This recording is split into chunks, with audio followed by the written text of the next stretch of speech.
அனைவருக்கும் அன்பான வணக்கத்தை தெரிவித்துக் கொள்கிறேன்.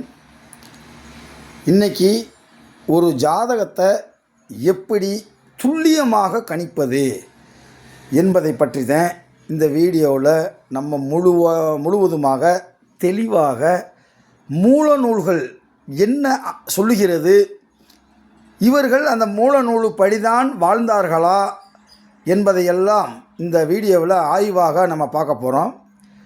ஃபஸ்ட்டு இந்த ஜாதகத்தை பற்றி நான் சொல்லிடுறேன். இவங்க ஒரு 6 மாதத்துக்கு முன்னாடி நம்மளை தொடர்பு கொண்டாங்க. தொடர்பு கொண்டு ஐயா ஜாதகம் பார்க்கணும் அப்படின்னு சொன்னாங்க. அவங்களுடைய ஜாதகத்தை ஆய்வு செய்து கிட்டத்தட்ட 45 கருத்துக்களை அந்த பெண்மணிக்கு நம்ம கொடுத்தோம். இதில் என்ன பெரிய ஆச்சரியம் அப்படின்னா, 45 கருத்துக்களும் சரி அப்படின்னு சொல்லி சொன்னது மிகப்பெரிய ஆச்சரியம். அது என்னுடைய திறமை இல்லை. நம்ம முன்னோர்கள், ஜோதிட ரிஷிகள், முனிவர்கள் எப்படியெல்லாம் கிரகங்கள் இருந்தால் என்னென்ன பலன் தரும் என்பதை தெரிந்து கொண்ட நான் அதை அவர்களுக்கு தெரிவித்தேன். அது அனைத்துமே சரி ஐயா அப்படின்னு சொல்லிட்டாங்க. இந்த பெண்மணி தஞ்சாவூர் மாவட்டத்தில் பிறந்திருக்கிறாங்க. 6/1/1976 இரவு 7:50 பிறந்த பெண் ஜாதகம். இப்போ இந்த ஜாதகத்தில் எவ்வளவு விதிகள் இருக்குது, எவ்வளவு சூட்சமங்கள் இருக்குது ஜோதிடத்தில் அப்படின்றத முழுமையாக நம்ம இப்போ பார்க்க போகிறோம். வாங்க இந்த வீடியோக்குள்ளே போவோம். அதாவது இவங்களுடைய பிறந்த தேதியை நான் சொல்லிட்டேன். இதை நீங்கள் ஒரு சாஃப்ட்வேரில் போட்டீங்க அப்படின்னா ராசி கட்டம் இப்படி வரும், நவாம்ச கட்டம் இப்படி வரும், அதில் மாற்றம் கிடையாது. இப்போ இந்த ஜாதகத்தில் என்னென்ன ஜோதிட விதிகள் எல்லாம் இருக்குது அப்படின்றத நம்ம இப்போ பார்க்க போகிறோம். பாருங்கள், இவங்க பிறந்தபோது குரு திசை 15 ஆண்டுகள் 11 மாதம் 16 நாட்கள், அதாவது 22/12/1991 வரைக்கும் இவர்களுக்கு குரு திசை நடந்து முடிஞ்சிருச்சு. எப்போ? குழந்தை பருவத்திலேயே அந்த குரு திசை நடந்து முடிஞ்சிருச்சு. அதுக்கடுத்து இதுவரைக்கும் முடிஞ்ச திசைகள், குரு திசை முடிஞ்சு சனி திசை முடிந்து 2010 புதன் திசை, அதாவது 34 வயசுலேருந்து 51 வயசு வரைக்கும் புதன் திசை. இப்போ புதன் திசை முடிகிற தருவாயில் இருக்காங்க. இந்த புதன் திசை முடிஞ்சு அடுத்து கேது திசை ஆரம்பிக்க போகுது.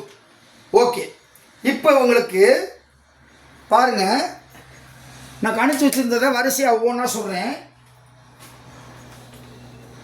ஒரு ஜாதகத்தை பார்த்த உடனே அவங்க பணக்காரங்களா ஏழையா அப்படின்றத பார்க்குறதுக்கு நிறைய ஜோதிட விதிகள் இருக்குது.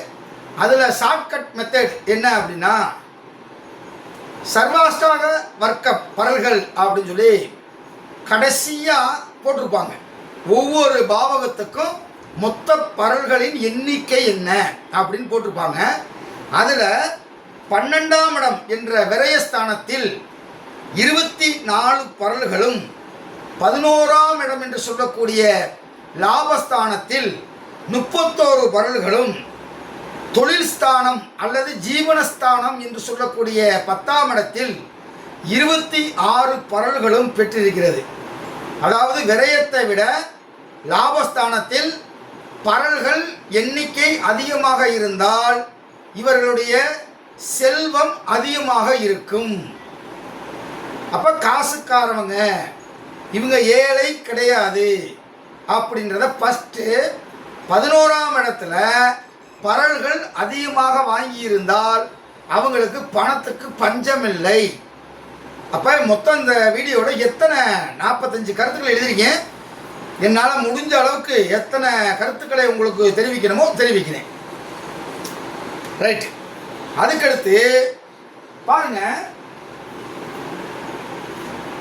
ஒரு பெண்ணு வந்து 50 வயசில் வந்து ஒரு ஜாதகம் பார்க்குறாங்க அப்படின்னா அவங்க ஏஜை வச்சு நம்ம கண்டுபிடிக்கணும். 50 வயசில் அவங்களுக்கு என்னென்ன பிரச்சனை வரும், குடும்ப பிரச்சனை வரும், ஓகேவா, என்ன பிரச்சனை வேணால் வரும், ஜாதக கட்டத்தில் என்ன இருக்கோ அந்த பிரச்சனை வரும். இப்போ இவங்களுக்கு லக்கணாதிபதி கடக லக்கணம், லக்கணத்தில் சனி இருக்கு. லக்கணத்தில் சனி இருந்தாலே இளம் வயதில் மனநோயாளியாக இருப்பார்கள். அதாவது கொஞ்சம் வயசுலேருந்து ஒரு சின்ன விஷயத்தை கூட புலம்பிக்கிட்டே இருப்பாங்க. அதை அப்படியே லிமிட் பண்ணிட்டு போக மாட்டாங்க. அது வந்து என்ன வியாதினா மனோவியாதி, மனம் சார்ந்த விஷயம் அப்படின்னு 3 நூலில் சொல்கிறாங்க. அப்போ ஒரு சின்ன சின்ன விஷயத்தை கூட அதை அப்படியே நினச்சிக்கிட்டே 10 வருஷம் 15 வருஷம் வாழ்கிறக்கூடிய ஆள்லாம் நான் நிறைய இருக்காங்க. அந்த மாதிரி அமைப்பு அப்படின்னு சொல்லியிருக்கேன். மாந்தி என்ற கிரகம் லக்கணத்தில் அமர்ந்தால்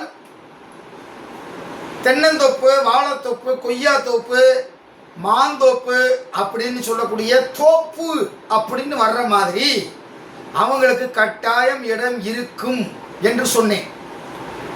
ஆமையா எங்களுக்கு தென்னந்தோப்பு இருக்குது, வாழைத்தோப்பு இருக்குது, ஏக்கர் கணக்கில் வச்சுருக்கோம் அப்படின்னு சொன்னாங்க. எல்லாத்துக்குமே இந்த வாய்ப்பு வராது. பல கோடிகள் வைத்திருந்தாலும் கூட தோப்புக்கள் வைத்திருக்க மாட்டார்கள். ஆனால் லக்கணத்தில் மாந்தி இருந்தால் அவர்கள் செல்வ சீமானாக தோப்பு துறவோடு வாழக்கூடிய ஒரு நபர் என்பது மூல நூலிலே சொல்லப்பட்ட செய்தி. அதை எடுத்து சொன்னேன். ஆமையா தோப்பு இருக்கு எங்களுக்கு அப்படின்னு சொல்லிட்டாங்க. ஓகேவா? அதுக்கடுத்து லக்கணாதிபதி எந்த ஒரு காரணத்தை முன்னிட்டும் 6, 8, 12 மறைந்தால் போராட்டமான வாழ்க்கை தான் அமையும் என்பது ஜாதக விதி.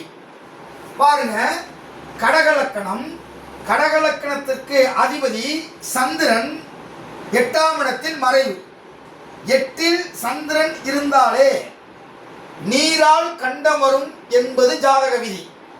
2வது, 7க்குரியவன் பாவக்கிரகத்தினுடைய வீடாக வந்தால் கணவன் அந்த பெண்ணுக்கு ஏற்றாற் போல வர மாட்டான். நல்லா தெரிஞ்சுக்குங்க. 7ஆம் இடம் பாவருடைய வீடாக வரக்கூடாது. வந்து அந்த 7ஆம் இடத்தின் அதிபதி பாவர் வீட்டிலவே உட்கார்ந்துட்டாருன்னா சுத்தமா ஒத்து வராது. கணவனுக்கும் மனைவிக்கு ஒத்தே வராது. அப்போ கல்யாணத்துக்கு முன்னாடியே நம்ம ஜாதகத்தை பார்த்து வரக்கூடிய கணவன் நல்லவனாக இருப்பானா, நமக்கு ஏற்றாத போல இருப்பானா அப்படின்றதெல்லாம் கணிக்க முடியும். இதுதான் டெக்னிக்கல் ஃபார்முலா. 7ஆம் இடம் வந்து பாவருடைய வீடாக இருக்கக்கூடாது, சுபருடைய மனையாக வரணும். சுபர்னா உங்களுக்கு தெரியும், குருவுடைய வீடாக வரணும், சுக்கிரனுடைய வீடாக வரணும், அல்லது சந்திரனுடைய வீடாக வரணும். இந்த 3 சுபர், மீதி பூரா பாவர்தேன். அப்படியே அந்த 7ஆம் அதிபதி பாவராக வந்து அவர் பாவர் மனை ஏறிட்டாரு, இன்னொரு பாவ வீட்டில் போய் உட்காந்துட்டாருன்னா 100க்கு 100 சரியில்லாத கணவன் அமையும். ஆனால் இவங்களை பொறுத்தளவு 7ஆம் அதிபதி சனி சந்திரனுடைய வீட்டிலே அமர்ந்திருக்கிறார். அப்ப இது 100க்கு 100 கணவன் மோசம் இல்லை. ஆனால் 100க்கு ஒரு 75% மனசுக்கு ஒத்து போகாத கணவன் அமைவார் என்று சொன்னோம். ஆமாம், பேருக்குத்தே வாழ்கிறோம், மீதியெல்லாம் வாழ்க்கை கிடையாது அப்படின்னு சொல்லிட்டாங்க. அதுக்கடுத்து பாருங்க, சந்திரனும் சனியும் பரிவர்த்தனை ஆகியிருக்கு. இதுக்கு பேர் பரிவர்த்தனை யோகம் என்று பெயர். ஆனால் இங்கே ஸ்தானத்தை பார்க்கும்போது 1, 8 பரிவர்த்தனை என்பது அவயோக பரிவர்த்தனை.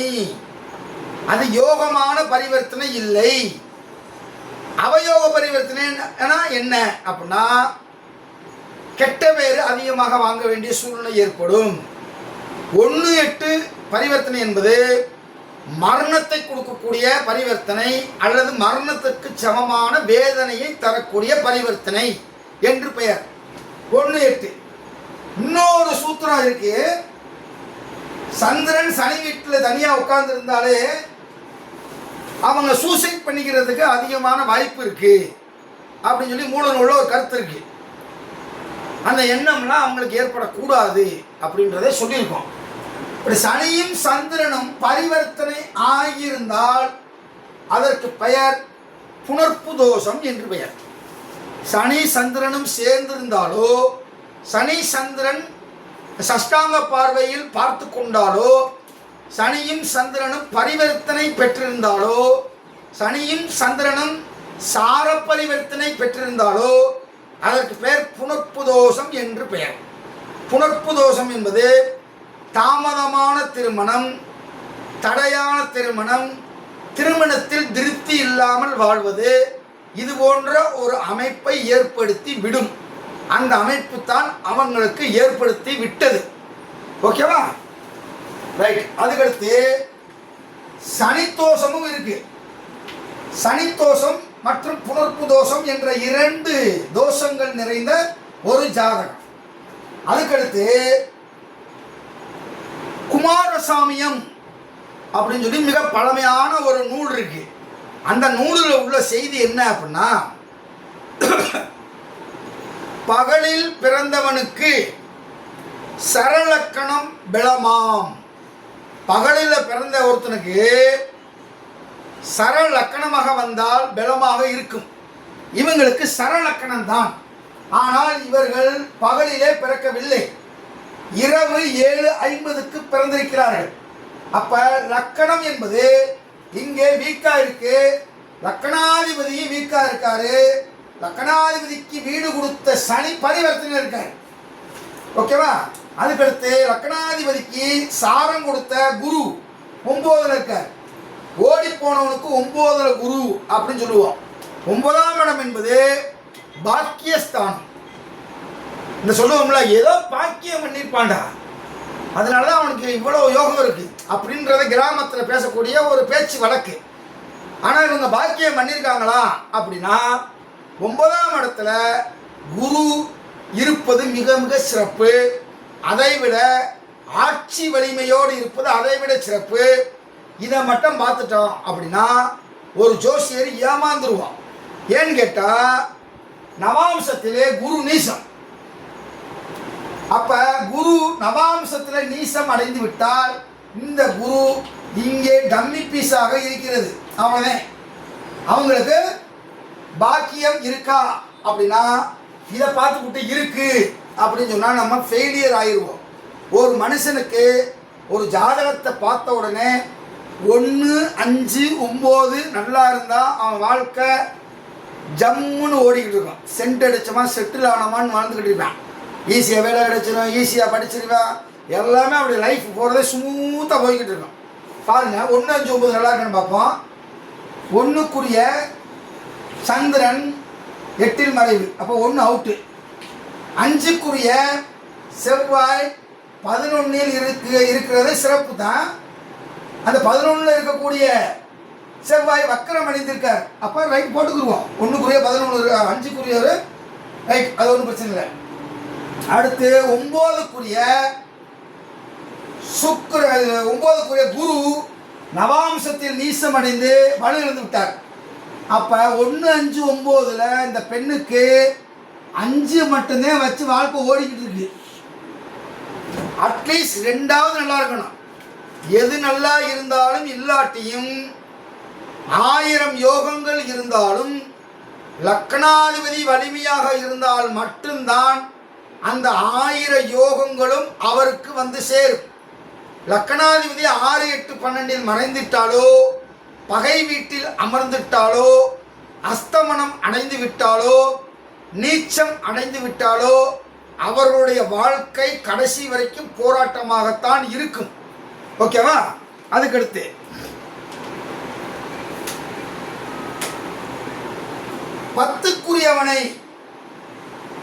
10க்குரியவனை சுக்கிரன் பார்த்தால், சுக்கிரன் என்பது ஆடை, ஆபரணம், நவரத்தினம், நகைகள், ட்ரெஸ்ஸு, ஒரு கடை வச்சிருக்கிறது, அல்லது அழகு சாதன பியூட்டி பார்லர் வச்சிருக்கிறது, ட்ரெஸ்ஸு வாங்கி விற்கிறது, துணிக்கடை வச்சிருக்கிறது, தையல், இந்த மாதிரி தொழில் தான் உங்களுக்கு அமையும்.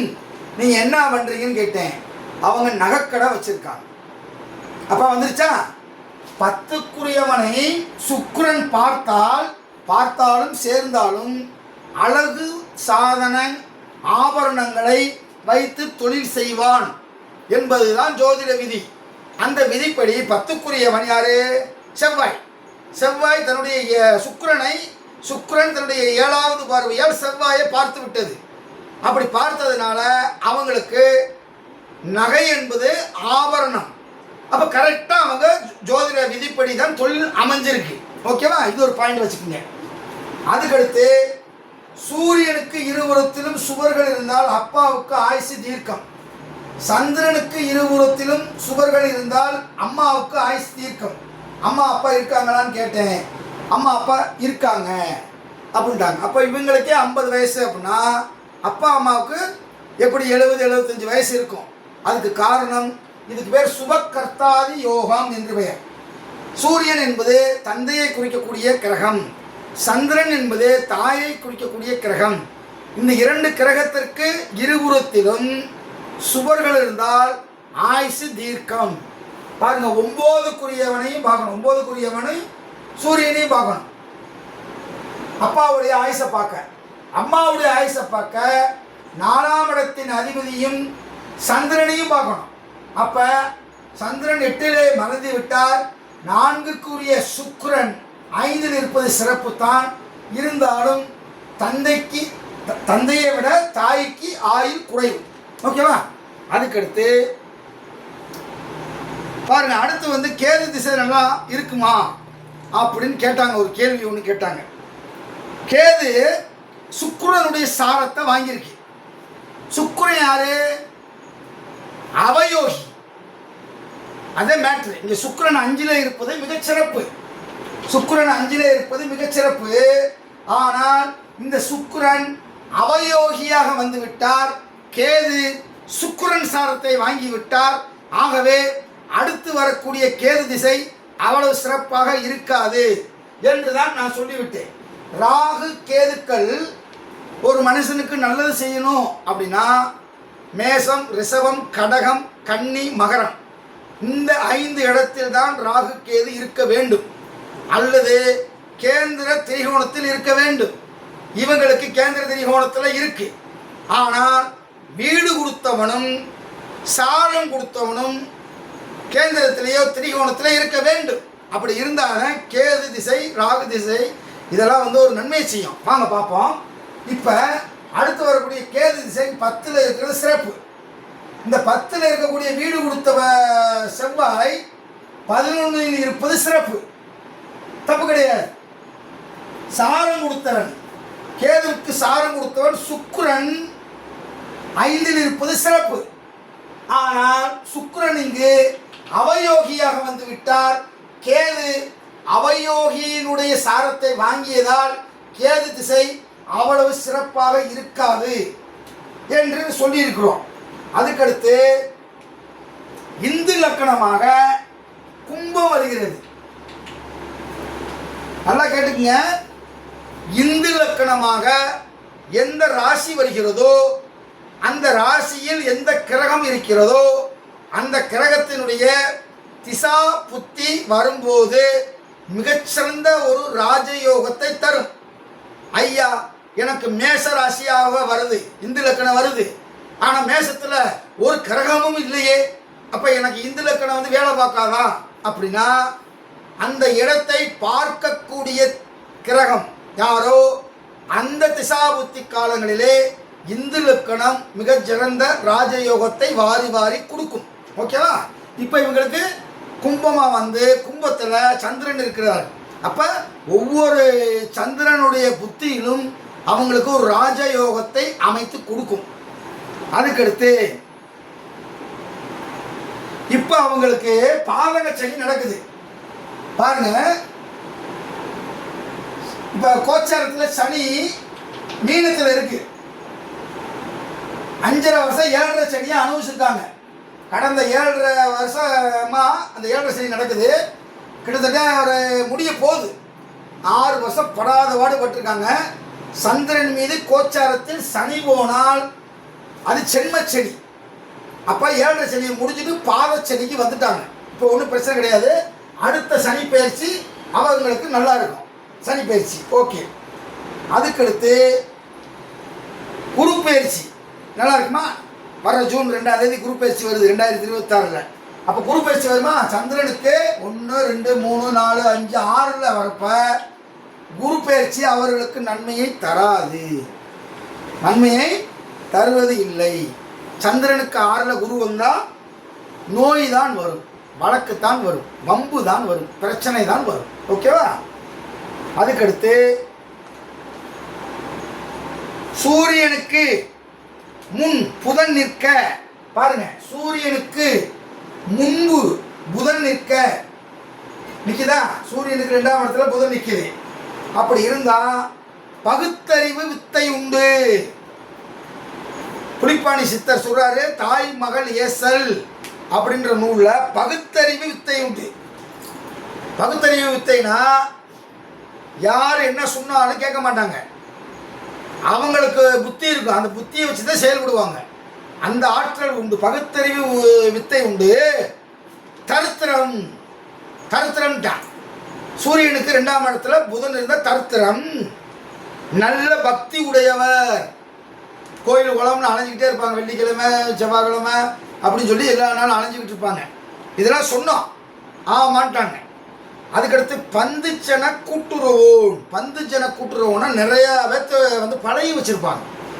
ஏகப்பட்ட வேத்தை பழகி வச்சு ஒரு ஒரு என்னது நிறைய ஃப்ரெண்ட்ஷிப் வச்சுருப்பாங்க. அதுதான் தாய் மகள் ஏசல் அப்படின்ற புக்கில் இருக்கக்கூடியது. அதுக்கடுத்து பாருங்க, 6ல் சூரியன் இருந்து 6ல் சூரியன் இருந்து தீய கிரகம் பார்த்து விட்டால் பித்தம் சம்பந்தமான நோய் துன்புறுவர்.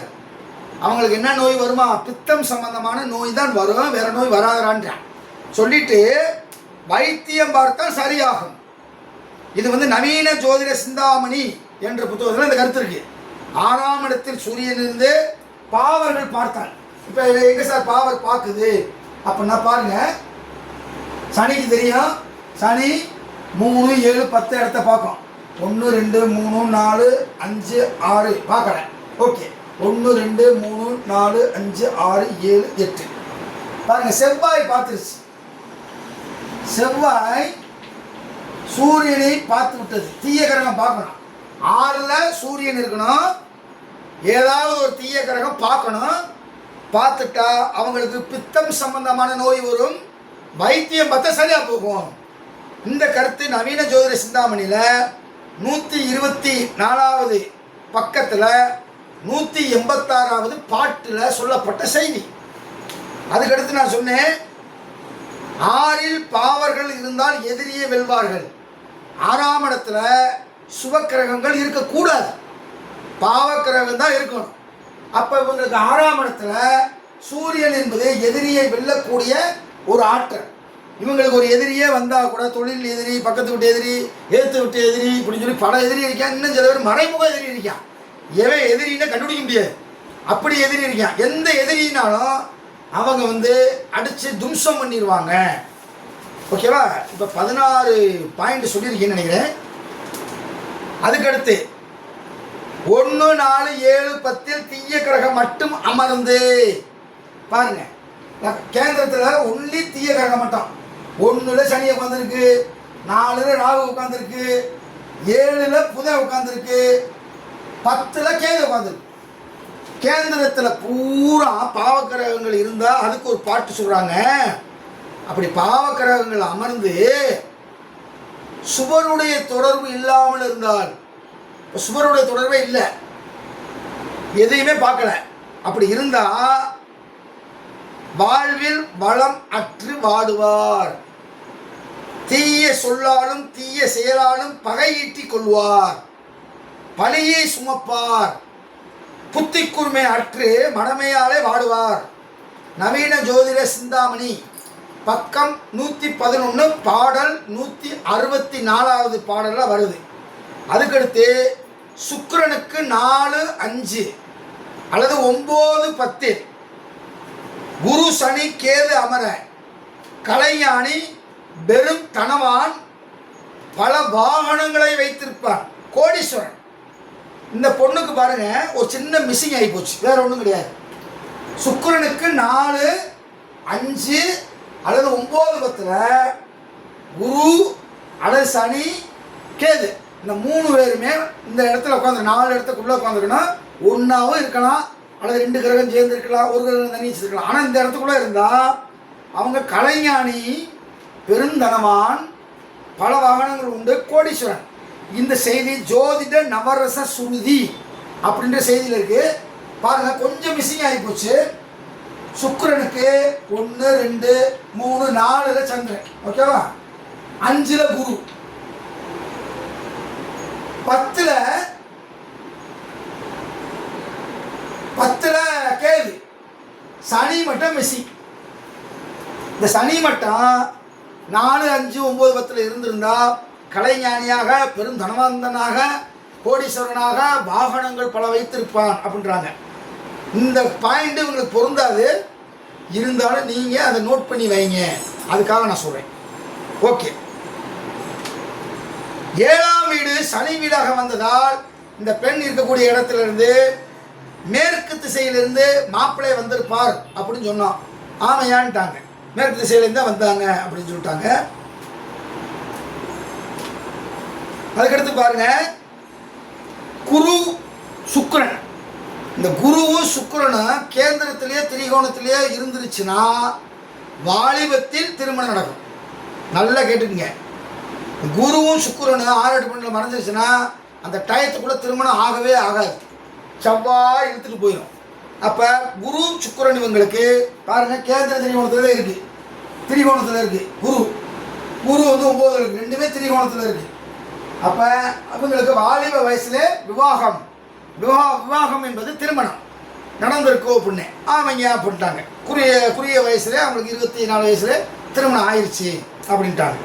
அதுக்கடுத்து கடைசியாக 2-3 பாயிண்ட் சொன்னோம். பெரும்பாலும் அதை வந்து சில பெண்கள் வந்து மறுத்துருவாங்க, இல்லைன்றுவாங்க. ஆனால் இவங்க அதை ஒத்துக்கிட்டாங்க. பாருங்க, ஜாதக சிந்தாமணி அப்படின்ற நூலில் ஒரு கருத்து இருக்கு. சுக்கிரனுக்கு 7இல்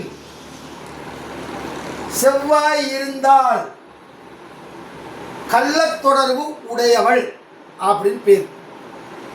அதாவது ஒரு ஆணுக்கு இருந்துச்சுன்னா கள்ளத்தொடர்பு உடையவன் அப்படின்னு பேர்.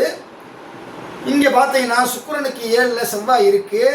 இது ஜாதக சிந்தாமணியில் தனியாக ஒரு பாட்டே இருக்கு. அந்த மாதிரி உங்களுக்கு எது தொடர்பு இருக்கா அப்படின்னு கேட்டோம். அந்த பெண்மணி ஆமாம் அது ரைட்டு தான் அப்படின்னு சொல்லிட்டாங்க. இப்போ பாருங்க, பாட்டுப்படி கிரகம் அமைந்து இன்னொரு நூல், அது என்ன நூல்னு தெரியல, அந்த நூலில் என்ன போட்டிருக்கு, சுக்கிரனுக்கு 7இல் செவ்வாய் இருந்து 9இல் பாவக்கிரகங்கள் இருந்தால் அவள் ஒன்றுக்கு மேற்பட்ட ஆணோடு தொடர்பு வைப்பாள் அப்படின்னு வருது. இதை அவங்க வந்து ஒத்துக்கிட்டாங்க, ஓகேவா? இது அப்போ கிரக அமைப்பு பாடல் என்ன சொல்லுதோ அதன்படி ஒருத்தருக்கு ஜாதக கட்டம் இருந்துச்சு அப்படின்னா அந்த பாட்டில் என்ன கருத்து சொல்லியிருக்கோ அது கரெக்டாக நடந்துடும். பாருங்க, இவ்வளோ விஷயம் இருக்கு. 7ஆம் அதிபதி, இந்த நோட் பண்ணிக்கங்க, 7ஆம் அதிபதி சரம் ஏறினால், சரராசி ஏறினால் 2 தாரம் அமையும். ஆனால் சிரராசி ஏறினா 1 தாரம் அமையும், உபயராசி ஏறினா 3 தாரம் அமையும். நல்லா கேட்டுக்குங்க, 7ஆம் அதிபதி சரத்தில் உட்காந்துருக்கு அப்படின்னா 2 கணவனை கொடுத்துரும். ஆனால் இவங்களுக்கு அந்த அமைப்பு இல்லை.